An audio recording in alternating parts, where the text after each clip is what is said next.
Hi y'all, welcome back to your faith planner video for this day, week, whatever. So I am going to quickly just do an overview of Nehemiah chapter 3. If you don't know, we've been in Nehemiah, we've been taking it chapter by chapter. Now, chapter 3 was really talking about rebuilding and what they were rebuilding, so I did not feel the need to do this in my planner, but I do feel like we just can't skip over it. So I'm going to walk you through the notes that I have here. I just took an extra happy planner note page and I stuck it in my happy planner and wrote down my notes. So I am going to also pull up and show y'all a little resource that I used during this that kind of really laid out what was happening at the time. So once again, like I said, we're in Nehemiah chapter 3, and we see in this chapter that they are rebuilding everything, basically. They're rebuilding the wall of Jerusalem. And I basically list out here what they were rebuilding. I'm not going to really state everything. As you can see, it was a lot, but I will show you a picture from the Bible handout from Daily Grace Co. And this basically is what the Jerusalem wall looked like. And just along these little different points is what they were rebuilding. And that's what I simply just stated here.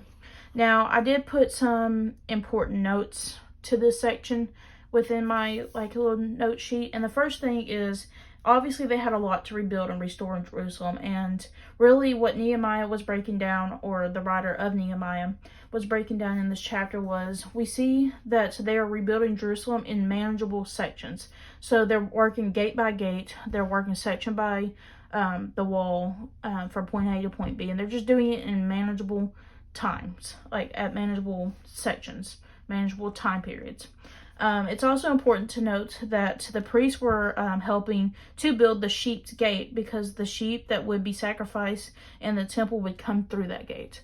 So that is what is important about what is being rebuilt, all that fun stuff. Now, the common themes that we find throughout this chapter is that the rebuilding in this chapter shows us that there's always hope for the broken. There's hope for the broken families, there's hope for broken communities, churches, etc.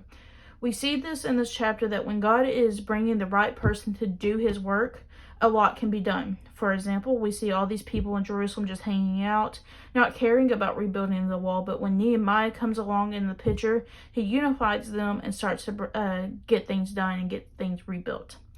The next kind of common theme / something important to note in this chapter is that the men who was doing the rebuilding might not have been used to the labor, but this shows that when we have a common agenda, that we can get things done, and that we must put our heads down to do the work.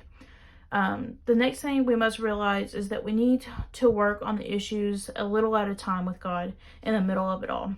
The broken things in our lives that seems like it would take a long time, that would take forever to fix, to repair, fix, or just restore, might only take a little time with God to fix it.